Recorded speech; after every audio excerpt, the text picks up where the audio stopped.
नमस्ते दोस्तों। मालती जोशी जी की कहानियों की श्रृंखला में आज सुनिए उनकी लिखी हुई कहानी प्रॉब्लम चाइल्ड। तो शुरू करें कहानी। जैसे ही दरवाज़ा खुला, आलोक ने तस्वीरों वाली किताब से चेहरा ढक लिया। योजना थी कि जैसे ही गुड़िया किताब के लिए हाथ बढ़ाएगी, वो उसे लपक कर गोद में उठा लेगा। अपनी रानी बिटिया को देखे हुए पूरे 8 दिन हो गए थे। अब एक एक क्षण उसे भारी पड़ रहा था। लेकिन दरवाज़ा गुड़िया ने नहीं, उसकी माँ ने खोला। ये तो उसे पहले ही समझ लेना चाहिए था। गुड़िया भला इतनी देर लगाती है? वो तो जैसे घंटी पर कान लगाए रहती है। निम्मो, जरा सामान देखना, मैं उन सज्जन को रवाना कर दूं। आलोक ने अपना बैग पकड़ाते हुए कहा। लेकिन वो जब ऑटो के पैसे देकर वापस आया, तब भी सूटकेस और बैग वहीं दरवाजे पर ही पड़े हुए थे। वो तो टकराते टकराते बचा। निम्मो, जरा फर्स्ट क्लास चाय तो बनाना, मैं अभी नहा कर आया। वो डीजल गाड़ियों के घरघराहट से सर एकदम संभलने लगा है। कहते हुए आलोक ने अपना कोट उतार कर निरुपमा के कंधे पर टांगा और बाथरूम में घुस गया। नहाकर वो तौलिया लपेटे ही निकला। जानता था कपड़े तो बिस्तर पर रखे ही मिलेंगे, पर बेडरूम में पहुंचकर निराशा ही हाथ लगी। निम्मो, मेरे कपड़े, वो चिल्लाया। रैक पर रखे हैं, किचन से आवाज़ आई। और कुर्ता पजामा कहाँ है? अलमारी में देख लो ना, चिल्ला क्यों रहे हो? मुझे चाय भी तो बनानी है। उसका मन खट्टा हो गया। 8 दिन के उबाऊ टूर के बाद ये स्वागत हो रहा है। बिटिया तो घर से नदारद ही है। उसकी माँ भी कोई खास तवज्जो नहीं दे रही है, और इन्हीं लोगों के लिए तो वो खटता रहता है, जंगलों की खाक छानता फिरता है। चाय वहीं बेडरूम में ही आ गई, साथ में नाश्ता भी था, पर निरुपमा का मुंह ही सूजा हुआ था। बात क्या है निम्मो? उसने कप उठाते हुए पूछा। क्या थका हारा पति एक मुस्कान का भी हकदार नहीं है? तुम थके हारे हो तो क्या मैं यहाँ फूलों की सेज पर लेटी हुई थी? कोफ्त हो आई उसे। अजीब औरत है, जब देखो पारा चढ़ा ही रहता है। सीधे मुंह बात करना तो जैसे जानती ही नहीं। और वो साहबजादी, उसका तो पैर घर में ही नहीं टिकता है, बस मटर गश्ती करती रहती है। वो तो यात्रा के दौरान भी उसे नहीं भूलता। जहाँ जो चीज़ अच्छी लगती है ले लेता है। पर इन महारानी जी को बाप की परवाह भी है? बस खेलने से ही फुर्सत नहीं है। चाय से निपट कर उसने 8 दिन के अखबारों का गट्ठर उठाया और सोफे पर पसरते हुए पूछा। वो लक्ष्मी जी कहाँ हैं? कौन? वही तुम्हारी कन्या। गई होंगी कहीं। उसका क्या एक ठिकाना है? उसके चाहे जितने भी ठौर ठिकाने हों, तुम्हें तो मालूम होने चाहिए। आखिर माँ हो तुम उसकी। हाँ, मैं माँ हूँ, इसीलिए मुझे ही सब खोज खबर रखनी चाहिए। तुम्हारा तो कोई कर्तव्य नहीं है। पढ़ाई करवाऊँ तो मैं, तैयार करूँ तो मैं, स्कूल छोड़ने जाऊँ तो मैं। तो तुम्हारा मतलब है अब मैं नौकरी छोड़कर बेबी सिटिंग शुरू कर दूँ? अजीब अहमक हो। हाँ हाँ, मैं तो हूँ ही बुरी। तुम इसी तरह हमेशा मुझे जलील करते रहते हो, तभी तो मुझे वो घास नहीं डालती है। एक बात सुनती है मेरी? कुछ कहने जाओ तो ये देखो। और निरुपमा ने अपना हाथ उसके आगे कर दिया। आलोक ने देखा, कलाई पर दांतों के गोल गोल निशान थे। खून रिस रिस कर उस पर जम गया था। ये क्या हुआ? काटा है तुम्हारी लाडली ने। क्या बात करती हो? तो क्या मैं झूठ कह रही हूँ? निरुपमा ने कहा, और इतनी देर से बंधी हुई रुलाई एकदम फूट पड़ी। आश्चर्य में डूबा आलोक उसका माथा सहलाता रहा। सिसकियों के बीच उसने बताया कि इस बार टर्मिनल में गुड़िया बहुत पीछे रह गई है। रिपोर्ट बुक पर गंदे रिमार्क आए हैं, इसलिए जरा सा डांट दिया तो बस। और निरुपमा फिर सिसकने लगी। दर्द शायद इस अप्रत्याशित अपमान का ही ज्यादा था। गुड़िया ने भी तो कमाल कर दिया, तभी महारानी जी मुंह छिपा कर कहीं दुबक गई हैं। इस पर कुछ लगाया? निरुपमा ने ना में सिर हिला दिया। कमाल करती हो, कम से कम डिटॉल से धो तो लिया होता। चलो डॉक्टर के यहाँ चलते हैं, कहीं सेप्टिक हो गया तो लेने के देने पड़ जाएंगे। डॉक्टर से क्या कहेंगे? वो सब वहीं चलकर सोचेंगे। चलो तैयार हो जाओ। लेकिन घर से निकलने के बाद उसे खुद ही अपनी फैमिली डॉक्टर के यहाँ जाते हुए शर्म आने लगी। वो दूर आनंद नगर तक चला गया और एक अच्छा सा बोर्ड देखकर गाड़ी रोक दी। डॉक्टर काफ़ी बुजुर्ग थे। बिना कुछ किए थोड़ी देर तक जख्म को देखते रहे। आलोक से प्रतीक्षा सहन नहीं हुई। उसने आखिर बता ही दिया। बच्ची ने काट लिया था। इट्स ऑल राइट, एक एसटीएस लगा देते हैं फॉर सेफ्टी। उन्होंने इंजेक्शन लगाया, ड्रेसिंग भी की, फिर पर्चे पर गोलियां भी लिख कर दी। फीस देकर वे लोग चलने को ही थे कि डॉक्टर ने कहा, 1 मिनट रुकेंगे? वे लोग रुक गए।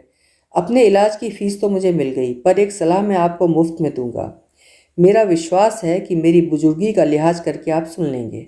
उन्होंने एक बार दोनों को भरपूर नज़र से देखा, फिर बोले, देखिए बच्चा कभी इतनी बुरी तरह से रिटेलिएट नहीं करता, unless he is hurt badly and deeply, let it not happen again. शर्म के मारे दोनों से सिर उठाते नहीं बना। वे उसी तरह सिर झुकाए दुकान से बाहर आ गए। धन्यवाद कहने तक का उनमें हौसला न रहा। पूरे रास्ते दोनों खामोश बने रहे। घर में पांव देते ही निरुपमा ने अपना गुबार उतारा। अच्छे डॉक्टर के यहाँ ले गए तुम? बसंती आकर लौट गई है, अब बैठकर बर्तन घिसने होंगे। कोई ज़रूरत नहीं, दूसरे निकाल लो या फिर मैं अभी होटल से ले आता हूँ। ज़रूर ले आओ, पैसे पेड़ पर ही तो फलते हैं। 50 रुपये उस बढ़ऊ ने झटक लिए। हर बार पैसे की बात क्यों ले आती हो? मैं तो तुम्हारा ख्याल करके ही कह रहा था, हाथ में वैसे ही तकलीफ है। पति की व्यग्रता देखकर निरुपमा भी तरल हो आई। अरे ऐसा बनाना ही क्या है, तुम्हारे लिए 4 फुलके उतार लूंगी बस। सुबह का सारा खाना वैसा ही पड़ा है। क्यों? कहते हुए आलोक ने पहली बार डाइनिंग टेबल की ओर देखा। सचमुच खाना सब वैसा ही रखा हुआ था। 2 परसी हुई थालियां भी ज्यों की त्यों रखी हुई थीं। उनके पास जाकर देखा, गोभी आलू की सब्जी, टमाटर की चटनी, मटर पुलाव और नमकीन पूरियाँ। वाह, ये तो गुड़िया की फरमाइशी डिशेस थीं।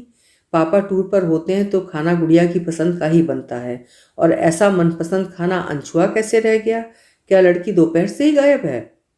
निरुपमा, वो गुर्राया। गुस्से में होता है तो पूरा नाम लेकर ही बुलाता है। निरुपमा ने सशंक नेत्रों से उसकी ओर देखा। तुम्हें सिर्फ बसंती की पड़ी है? जरा अपनी लाडली के बारे में भी तो सोचो। ऐसा तो नहीं कि हमारे पीछे आई हो और ताला देखकर लौट गई हो। देखती हूँ, शायद पड़ोस में बैठी हो। नहीं, पड़ोस में होती तो मुझे देखकर दौड़ी चली आती। मैं जरा सामने वाले ब्लॉक तक पूछ कर आता हूँ। पर उप्पल के यहाँ मत जाना। कल को मिसेज उप्पल सबको और कहती फिरेंगी कि इन्हें अपनी बच्ची का भी होश नहीं है। कहने को तो वे ये भी कह सकती हैं कि लड़की सारी शाम हमारे यहाँ बैठी रही और कोई पूछने भी नहीं आया। तुम भी पता नहीं किस किस बात का प्रेस्टीज इश्यू बना लेती हो। अच्छा, अब तुम भाषण मत दो, मैं पड़ोस के विशु को भेज रही हूँ। वैसे भी बच्चे इतनी देर बाहर खेलते अच्छे नहीं लगते। दिया बाती से पहले घर आ जाना चाहिए। ये भाषण भी अपनी लाडली को ही सुनाना, मुझे तो वो कुछ गिनती ही नहीं। आलोक फिर चुप हो गया। कुछ देर तक घर में सन्नाटा सा छा गया। केवल किचन से खटर पटर की आवाज़ें आती रहीं। उन्हीं की ताल पर आलोक सोचता रहा, पता नहीं क्या कमी रह जाती है कि गुड़िया धीरे धीरे एक प्रॉब्लम चाइल्ड बनती जा रही है। और गुड़िया ही क्यों, उसके भाइयों के, बहनों के, सभी के बच्चे इसी तरह समस्या बनते जा रहे हैं। बड़ी माँ तो अक्सर कहती भी हैं, धन्य हो तुम लोग और तुम्हारे ये बच्चे। अगर ऐसे हमारे होते तो हम सचमुच पागल हो जाते। एक एक दो दो हैं तो निभ भी रहा है। उसे अपना बचपन याद हो आया। सच, कितने बच्चे थे घर में। माँ के 5, बड़ी माँ के 7। बुआ लोग आती तो उनके भी जुड़ जाते, पर कहीं कोई बवाल नहीं होता था। माँ बड़ी लड़कियों को साथ लेकर खाना बना देती। बड़ी माँ सबको अपने सामने गोलाकार पंक्ति में बिठाकर खिला देती। तीज त्योहार छोड़कर रोज़ तो वही मेनू रहता, दाल भात सब्जी रोटी अचार की एक फाँक के साथ। नाश्ते का तो कोई झंझट ही नहीं था। सुबह का स्कूल हुआ तो रात की रोटी दूध में मीड़ कर खा ली। दोपहर का स्कूल हुआ तो स्कूल से लौटकर सुबह की सब्जी रोटी खा ली। माँ को फुर्सत हुई तो उसी रोटी को तवे पे घी डालकर करारा सेक देती थी। कपड़े साल में 2 बार बनते थे या फिर किसी की शादी पर। फालतू लाड़ दुलार के लिए न किसी के पास समय था, न वैसा रिवाज ही था। फिर भी कभी किसी बच्चे ने माँ को इस बुरी तरह से काटा हो, ऐसा नहीं सुना गया। काटना तो बहुत दूर की बात है, बड़ों के सामने ऊंची आवाज में बोलने तक का ताव न था। अब तो इतनी सुख सुविधा है, इसके बावजूद भी सब कुछ जैसे उलट पुलट हो गया है। घड़ी ने 7 बजाए तो उसने आदत के अनुसार प्रादेशिक समाचारों के लिए रेडियो खोला, फिर तुरंत ही बंद कर दिया। एक बार टीवी लगाकर देखा पर मज़ा नहीं आया। वो उठकर चहलकदमी करने लगा। तभी एहसास हुआ कि घर में एकदम सन्नाटा है। अब तो किचन से भी आवाज़ें नहीं आ रही थीं, पर हाँ, कहीं से दबी दबी सी सिसकियाँ सुनाई दे रही थीं। उसने पर्दा हटाकर देखा। डाइनिंग टेबल का नज़ारा बदला हुआ था। सुबह की थालियां उठ गई थी, खाना नए सिरे से लगा दिया गया था और सजी सवरी मेज पर सिर रखकर निरुपमा सिसक रही थी। निम्मो, उसने अपनी पत्नी के बालों में प्यार से हाथ फेरते हुए पुकारा। कितनी ललक से मैंने दोपहर का खाना बनाया था, उसने सुबकते हुए कहा, पर लड़की ने एक कौर भी मुंह में नहीं लिया। सुबह दूध के साथ 2 बिस्कुट खाए थे, उसी के बल पर चल रही है। पता नहीं स्कूल में टिफ़िन भी खाया था या नहीं। हफ्ते में 3 दिन तो अनछुआ ही वापस आ जाता है। इन्हें खाने की भी सुध नहीं रहती। आलोक को इस बात पर गुस्सा आया कि इन्हें सिर्फ गुड़िया का रिपोर्ट कार्ड देखने की जल्दी थी। टिफिन से इनका कोई मतलब नहीं था, लेकिन वो जब्त कर गया। निरुपमा को और रुलाने का उसका मन नहीं था। एक कुर्सी खींचकर वो उसके पास बैठ गया और मुलायम स्वर में बोला, निम्मो, मुझे सच सच बताओ कि क्या हुआ था। बताया तो था। नहीं, पूरा सच बताओ। वो कोई पागल नहीं है कि ऐसे काटेगी, कुछ तो हुआ होगा। मैंने उसकी थाली खींच ली थी। क्यों? वो मेरा मुंह चिढ़ा रही थी। क्या बात करती हो, वो भला ऐसा क्यों करेगी? डांट दिया था ना मैंने। पर क्यों? उसका रिपोर्ट कार्ड तो देखो, तब पता चलेगा। तब तुम भी अपने को रोक नहीं पाओगे। पर यह काम खाने के बाद भी तो किया जा सकता था। खाने के बाद वो रुकती है घर में? 1 मिनट को तो उसका पाँव घर में ठहरता नहीं है। स्कूल का काम ही मैं कैसे करवाती हूँ, ये बस मेरा भगवान ही जानता है। वो घर से इस तरह भागी भागी क्यों फिरती है, जानती हो? तुम्हारा 8वां पहर टोकना उसे रास नहीं आता, चिढ़ जाती है वो। मुझे कोई शौक है चिल्लाने का? और कौन से माँ बाप हैं जो बच्चों को नहीं डांटते? कभी कभार घर में रहा करो तो पता चलेगा कि कितना सिर खपाना पड़ता है। तुम अपनी महत्वाकांक्षाओं में थोड़ी ढील दे दो तो सारी मुश्किलें आसान हो जाएंगी। पर यह बात कभी तुम्हारी समझ में आती ही नहीं है। भाई, बच्चा भी तो अपने सामर्थ्य के अनुसार ही पढ़ेगा। बुद्धि कोई ऊपर से तो थोपी नहीं जाती। आखिर विद्या बुद्धि भी तो उसने हमसे ही विरासत में पाई है। तुम्हारी तो मैं नहीं जानता, पर मैं तो कभी टॉपर नहीं रहा। हमेशा सेकंड डिवीज़न में ही पास होता रहा हूँ। लेकिन तुम्हें हमें इतना अच्छा स्कूल भी तो नहीं मिला। ना हमारे ज़माने में ऐसे स्कूल थे, ना हमारे माँ बाप के पास इतना पैसा था। इनके भाग्य से सब जुट गया है तो इन्हें कदर नहीं है। सच कहती हूँ, हर महीने फीस जमा कराते हुए कलेजे में आग लग जाती है। लूटते हैं बस स्कूल वाले। महंगे स्कूल में पढ़ने की जिद उसने तो नहीं की थी निम्मू। ये तो हमारा हक था, हमारा शौक था। हमें जो नहीं मिला वो हम अपने बच्चे को देना चाहते हैं। अपनी अतृप्त आकांक्षाओं का बोझ हम बच्ची। अब तुमने फिर भाषणबाजी शुरू कर दी। अच्छा, रहने दो। पर सीधी सादी भाषा में एक बात कहूँ, स्कूल कितना भी महंगा हो, क्लास के सब बच्चे तो फर्स्ट नहीं आ सकते। फर्स्ट तो एक ही आएगा। फर्स्ट ना सही, पर 35th ये भी कोई रैंक होती है? छी, मुझे तो किसी को बताते भी शर्म आती है।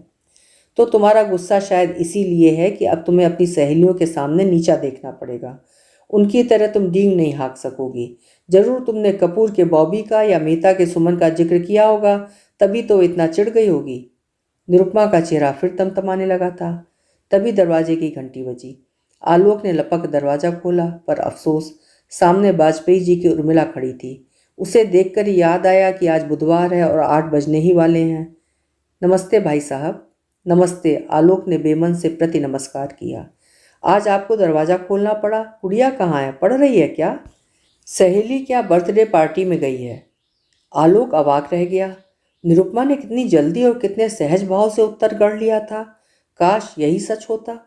वैसे उर्मिला को सच झूठ से कोई सरोकार नहीं था। उसने तो मात्र औपचारिकता बरती थी। उसे तो चित्रहार से मतलब था। आंधी हो या तूफान, वो चित्रहार देखने जरूर आती है। शुक्रवार बुधवार उसका आना नियम सा हो गया था, पर इससे पहले कभी इतना अखरा नहीं था। टीवी पर विज्ञापन आने शुरू हो गए थे। आलोक के कान दरवाजे पर लग गए।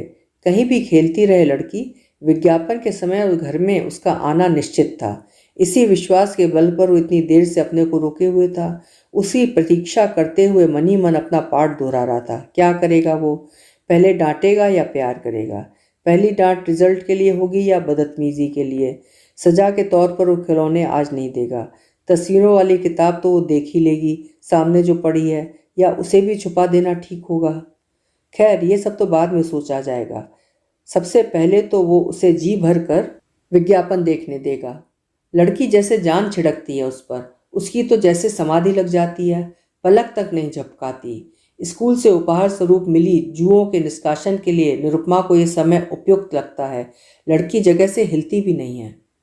जैसे ही पहला गाना समाप्त हुआ, आलोक का धीरज जवाब दे गया। उसने स्कूटर की चाबी उठाई और चप्पल पहनकर बाहर आ गया। निरुपमा भी उसके पीछे भागी भागी आई। कहाँ जा रहे हो? कहीं तो जाना पड़ेगा, तुम्हारा विशु तो अभी तक कोई समाचार नहीं लाया। मैं देखती हूँ जाकर कि वो गया भी था कहीं या नहीं। रहने दो, अब मैं जा ही रहा हूँ। बस अब तुम घर बैठकर यही मनाओ कि वो कॉलोनी में ही किसी के घर बैठी हो। कहीं सड़क पर निकल गई होगी तो भगवान ही मालिक है। कैसा तो ट्रैफिक रहता है वहाँ। प्लीज़। निरुपमा ने उसके मुंह पर हाथ रख दिया। अब कुछ उल्टा सीधा तो मत बोलो, दिमाग वैसे ही खराब हो रहा है। तुम्हारे दिमाग के बारे में तो मुझे अब भी कोई शक नहीं रह गया है। लड़की कैसी मनस्थिति में बाहर गई है इसका भी तुम्हें होश नहीं है। मुंह फुलाकर घर में बैठी रही। निरुपमा को सुबकता हुआ छोड़कर उसने स्कूटर स्टार्ट कर दिया। पहले तो पार्क तक छोटा सा चक्कर लगाकर देख लिया, शायद डर के मारे कहीं दुबकी बैठी हो, पर वहाँ एकदम सन्नाटा था। फिर उसने परिचितों के, गुड़िया के दोस्तों के दरवाजे खटखटाने शुरू किए। 4-5 लोगों का चित्रहार खराब करने के बाद एक जगह सुराग मिला। वर्मा जी की पिंकी ने बताया, हमसे तो अंकल आज वो कुट्टी हो गई थी, पार्क में भी पूनम के साथ खेलती रही। पूनम कौन, कहाँ रहती है? उसने अधीर होकर पूछा। वो उधर बड़ा सा पीला मकान है ना, गुलमोहर का पेड़ भी है। पिंकी अता पता बताने की कोशिश करने लगी तो वर्मा जी ने मदद की। अरे Chaturvedi advocate, Veena nursing home के सामने। थैंक यू सर, मैं समझ गया। And sorry to disturb you, पर वो क्या है कि पार्क से अब तक घर नहीं लौटी तो चिंता तो हो ही जाती है। बट नेचुरल, उन्होंने कहा। उन्हें फिर एक बार धन्यवाद देकर वो सड़क पर आ गया। लोगों को धन्यवाद दे देकर और सॉरी टू डिस्टर्ब यू कहकर उसकी जबान दुखाई थी।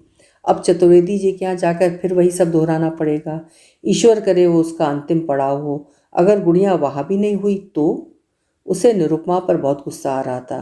कैसी अजीब परिस्थिति में डाल दिया है उसे। खुद तो घर में बैठी बिसूर रही है, लोगों की सवालियाँ निगाहें झेलनी पड़ रही हैं आलोक को। चतुर्वेदी जी का घर ढूंढना मुश्किल नहीं था। आते जाते कई बार बोर्ड देखा था। उनके घर के सामने पहुंचकर उसने गहरी सांस भरी। अब तक जहाँ भी गया था वे जाने पहचाने चेहरे थे, पर नई जगह जाकर क्या कहेगा, कैसे अपना परिचय देगा? जी मैं गुड़िया का। नहीं नहीं, गुड़िया कहने से तो नाराज होती है, बच्चे बाद में चिढ़ाते जो हैं। तो मैं कहूँगा कि मैं मोनिका का पिता हूँ, आलोक शर्मा। दरअसल हमें अभी पता चला है कि आपकी बेबी के साथ मेरी बेटी पार्क में खेल रही थी। क्या वो उसके साथ यहाँ आई है? क्या आप बता सकते हैं वो कहाँ गई है? अपने संवादों की मन ही मन रिहर्सल करते हुए उसने धीरे से गेट खोला। इसके बाद उसे कुछ सोचना ही नहीं पड़ा। 2 नन्हे नन्हे हाथों ने उसे भींच लिया। उसने लपक कर उसे गोद में उठा लिया। गुड़िया ही थी वो। उसके स्कूटर की आवाज़ पहचान कर दौड़ी चली आई थी। उसने देखा वो स्कूल यूनिफॉर्म में ही थी। आलोक समझ गया, पहली झड़प तो इसी बात पर हुई होगी। स्कूल से लौटते हुए भूख से बेहाल हो जाती है लड़की। कपड़े बदलना, जूता बस्ता ठिकाना पर रखना, हाथ मुंह धोना, सब उसे पहाड़ सा लगने लगता है। पर निरुपमा कभी रियायत नहीं देती। फिर कभी कभी वो भी जिद पर आ जाती है, माँ की लड़की जो ठहरी। गुड़िया का इस तरह सामने आ जाना इतना अप्रत्याशित था कि राहत का एहसास करने में भी कुछ वक्त लगा। फिर तो जैसे खुशी का ज्वार उमड़ पड़ा। उसे बार बार चूमते हुए वो कहने लगा, कहाँ रह गई थी मेरी रानी? पता है मम्मी कितनी परेशान हो रही है। तुम्हें पता नहीं था कि आज पापा आने वाले हैं? और पापा को अगर अपनी गुड़िया ना मिले तो कितना बुरा लगता है। चलो अब जल्दी घर चलो, मम्मी बेचारी रो रो कर हलकान हुई जा रही है। दादी माँ मैं जाऊँ? गुड़िया ने कहा तो उसे होश आया कि वो दूसरों के दरवाजे पर खड़ा है और शिष्टाचार भी कोई चीज़ होती है। उसने देखा एक बुजुर्ग सी महिला दरवाजे पर खड़ी थी। अगल बगल 2 नन्हे भाई बहन भी थे जो कौतूहल से आलोक को देख रहे थे। पूनम ये मेरे पापा हैं, गुड़िया ने हुलस कर कहा। अच्छा हुआ बेटा जो तुम आ गए। बच्चों की दादी अब नीचे उतर आई थी। मैं तो परेशान हो रही थी कि इसे घर कैसे भिजवाऊं। मुझे तो रात में ठीक से नज़र भी नहीं आता। बहू और बेटा दोनों एक शादी में गए हैं, उन्हीं का इंतजार कर रही थी। अब इतनी बुजुर्ग महिला को वो धन्यवाद भी क्या दे। विनम्र स्वर में बोला, मैं बहुत शर्मिंदा हूँ। दरअसल आंटी, हमें पता ही नहीं था कि वो यहाँ होगी। हम तो पास पड़ोस में ही ढूंढ रहे थे। वो तो अभी किसी ने बताया तो मालूम हुआ। इसने आपको तंग तो नहीं किया? अरे नहीं, ये तो बड़ी प्यारी बच्ची है, बस तीनों मिलकर मज़े से कहानी सुनते रहे। वाह, फिर तो गुड़िया को खूब मज़ा आया होगा। अच्छा बेटे, अब दादी माँ को प्रणाम करो, अपने दोस्तों को टाटा करो। पूनम बेटे, भैया को लेकर कभी हमारे यहाँ भी आना। सारी औपचारिकताएं पूरी करके वो बाहर आया। गुड़िया को गोद से उतार कर गाड़ी स्टार्ट करने ही वाला था कि लगा पीछे कोई खड़ा है। देखा बच्चों की दादी ही थी। एक बात कहनी है बेटे। आलोक ने सांस रोक ली। निरुपमा ने आज अच्छा तमाशा बनाया है। शाम को डॉक्टर साहब ने डोज पिलाया था, अब ये नितांत अपरिचित महिला भी उपदेश देने वाली हैं। वो अदब के साथ खड़ा हो गया, पर उन्होंने बस इतना ही कहा, देखो बेटा, घर जाकर डांट डपट मत करना, उसकी कोई गलती नहीं है। दरअसल मैंने ही उसे रोक लिया था। अकेले भेजने की हिम्मत नहीं पड़ी। लड़की पहले से ही डरी हुई है, इसलिए समझा रही हूँ। तुम बुरा मत मानना बेटा, पर एक बात ध्यान में रखो, बच्चों पर माँ बाप का रौब तो होना ही चाहिए, बहुत ज़रूरी है वो, पर उनके मन में दहशत नहीं होनी चाहिए, खौफ नहीं होना चाहिए, नहीं तो वे ठीक से पनपते नहीं हैं। आलोक ने राहत की सांस ली। चलो, सस्ते में जान छूटी। इतनी सी बात तो झेल सकता है, पर कहीं अगर वे पूरी बात जान पाती तो तब तो अच्छा खासा प्रवचन सुनना पड़ता। हेडलाइट की रोशनी में उसने दूर से ही देख लिया था। निरुपमा बरामदे की सीढ़ियों पर बैठी हुई थी। उन लोगों के पहुंचते ही वो दौड़ी चली आई। गुड़िया को उठाकर उसने छाती में भींच लिया, उस पर चुंबनों की बौछार कर दी। साथ में वो रोती भी जा रही थी। कहाँ रह गई थी मेरी बच्ची तू? मम्मी को कितना इंतजार करवाया, मम्मी से रूठ कर गई थी तू? ऐसे भी कोई रूठता है कोई? मम्मी कितना रोई है पता है? गुड़िया बड़े मजे से माँ की गलबैयाँ देकर प्यार की उस फुहार में भीग रही थी। उसी समय पास पड़ोस के घरों से संगीत की परिचित धुन सुनाई दी। शायद दूरदर्शन पर समाचार समाप्त हो गए थे। गुड़िया माँ की गोद से सर से नीचे उतरी और तीर की तरह भीतर चली गई। ओ माँ! निरुपमा ने जोर से सिसकारी भरी। उतरने की हड़बड़ी में गुड़िया ने शायद उसका जख्मी हाथ दुखा दिया था। देखा कैसी दुष्ट है, यहाँ तो हम लोग रो रो कर बेहाल हुए जा रहे हैं, उसे टीवी की पड़ी है। टेक इट इजी डार्लिंग, आलोक ने उसकी पीठ थपथपा कर कहा। सच तो यह था कि वो बेहद थक गया था, अब और नाटक झेलने की ताकत उसमें नहीं थी। गुड़िया टीवी के सामने आसन लगाकर बैठ गई थी। ट्यूबलाइट के उजले प्रकाश में निरुपमा ने देखा तो चीख पड़ी, हाय मैं मर जाऊं, तू क्या ऐसी भूतनी सी चतुर्वेदियों के यहाँ गई थी? तुम्हें किसने बताया? आलोक ने पूछा। वर्मा जी का सुनील आया था, कह रहा था पापा ने भेजा है ताकि आप फिक्र ना करें। It was very thoughtful of him. पर इसे तो देखो। रिलैक्स निम्मो, चतुर्वेदी जी कोई तोप नहीं है, उनके भी बच्चे हैं, वे भी यूनिफॉर्म पहनते हैं, और सबसे बड़ी बात यह कि मिसेस चतुर्वेदी घर पर नहीं थी, इसीलिए तुम्हें डरने की कोई ज़रूरत नहीं है। बस आप फटाफट खाना लगाओ, भूख से दम निकला जा रहा है। बस अभी गर्म करके ला रही हूँ, तब तक इससे कहो कपड़े बदल ले। बदल लेगी भाई, अब एक दिन नहीं भी बदले तो कोई आसमान नहीं टूट जाएगा। गुड़िया रानी, विज्ञापन खत्म होते ही तुम उठोगी और वॉश बेसिन पर जाओगी। कपड़े नहीं बदलोगी तो चलेगा, पर हाथ तो धोने पड़ेंगे, गंदे हाथों से कोई खाना थोड़ी ही खाता है। पापा मैं खाना नहीं खाऊंगी। क्यों बेटा, इस तरह भी कोई रूठता है? मैंने है ना पूनम क्या खा लिया था। क्या? निरुपमा इतनी जोर से चीखी कि लड़की बेचारी सहम गई। रुआंसे स्वर में बोली, मैंने तो मना किया था, पर दादी बोली बड़ों का कहना मानते हैं, जिद नहीं करते, फिर मैंने खा लिया। बेचारी, बड़ों का कहना ना मानती तो क्या करती, भूख से आते कुलबुला रही होगी। आलोक का जी भर आया, पर निरुपमा ने तो जैसे फिर तूफान मचा रखा था। यहाँ हम सुबह से हलकान हो रहे हैं, अन्न का एक दाना तक मुंह में नहीं दिया, तब से बैठे बस भगवान को मना रहे हैं, और इन महारानी को देखो। अब बस भी करो, आलोक जोर से गुर्राया, तब जाकर उसका भुनभुनाना बंद हुआ। उसने खा लिया तो ठीक है, पर अब मेरे पेट में तो कुछ डालो। तुम तो ऐसे कह रहे हो जैसे मैं 56 भोग खाकर बैठी हूँ। आलोक ने उत्तर नहीं दिया। अब किस किस बात का जवाब दे वो? खाना खाते समय भी वो चुप ही था। 4-5 कौर चुपचाप निकलने के बाद एकाएक निरुपमा बोली, सुनो, सुनाओ। उसने सचमुच खा तो लिया होगा ना? बच्चे झूठ नहीं बोलते। नहीं, मेरा मतलब है वहाँ पता नहीं कैसा खाना मिला हो। देखो निरुपमा, उनके यहाँ भी बच्चे हैं और इसी एज ग्रुप के हैं, इसलिए खाना भी बच्चों के लायक ही बना होगा। भूखी होती तो अपने साथ खाना लेती।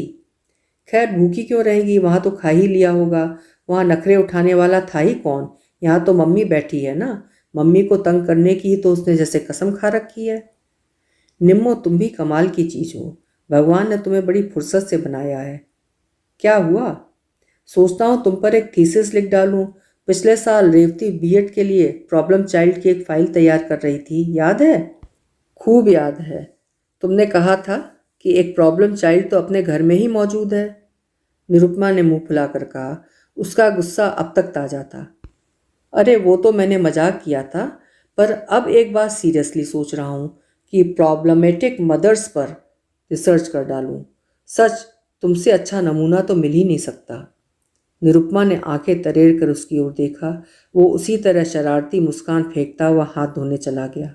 लौट कर देखा, गुड़िया सोफे पर ही लुढ़क गई है। अरे ये तो सो गई। कौन सी नई बात है? सुनो, मैं बिस्तर ठीक कर रही हूँ, तुम उसे ले आओ। यह भी रोज का कार्यक्रम था। गुड़िया को सुलाकर आलोक भी एक पत्रिका लेकर बगल में लेट गया। निरुपमा ने धीरे से गुड़िया के बालों से क्लिप निकाले, हौले से जूते मोजे उतारे, फिर बड़ी तरकीब से दिन भर का बासी और मुचड़ा हुआ यूनिफॉर्म उतारा। गुड़िया नींद में कुनमुनाती रही, फिर सो गई। इसके बाद निरुपमा क्रीम ले आई और गुड़िया के चेहरे पर हाथ पैरों पर मलती रही। फिर उंगलियों के पोरों को तेल में डुबोकर वो उसके बाल सहलाती रही। सारा कार्यक्रम हो जाने के बाद उसने धीरे से उसका माथा चूम लिया। आलोक को पता ही नहीं चला कि पत्रिका कब उसके हाथ से फिसल गई। वो तो मंत्र मुग्ध की तरह माँ बेटी को देखे जा रहा था। निम्मो, उसने भावुक होकर कहा, इस प्यार का चौथा हिस्सा भी तुम इसे जागते में दे सकोगी तो इसकी काया पलट कर दोगी। तुम्हें खुद विश्वास नहीं आएगा कि यही तुम्हारी गुड़िया है जो रात दिन तुम्हें तंग किए रहती थी। निरुपमा ने एक बार पति की ओर देखा और सपाट स्वर में बोली, वो प्यार व्यार तो ठीक है, पर होमवर्क का तो आज कुंडा ही हो गया ना। सुबह देखो स्कूल जाते समय कैसा महाभारत मचेगा, और कल नहीं गई तो मुझे झक मारकर अड़ोस पड़ोस में कॉपी मांगने जाना पड़ेगा, नहीं तो परसों का होमवर्क भी गोल हो जाएगा। आलोक सिर पकड़कर बैठ गया था। अभी आप सुन रहे थे मालती जोशी जी की लिखी हुई कहानी प्रॉब्लम चाइल्ड।